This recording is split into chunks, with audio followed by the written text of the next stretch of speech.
Okay?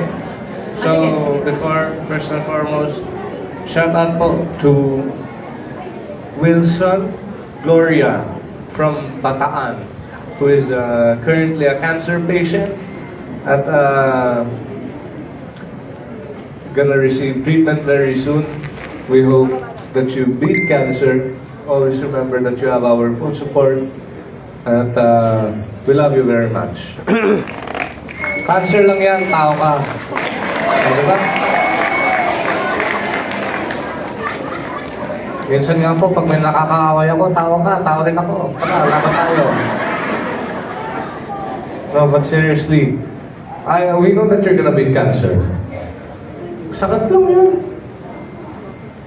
Because me, personally, I have a member of my family who's also a cancer patient, survivor ba? My other tita, and of course, our beloved Tita Jane is also a cancer patient who's gonna be completely cancer-free in a few years. Hindi na yung papalik. Basta, always remember, you're blessed. Dasal lang. Yan lang katapat yan. Paging, Sec.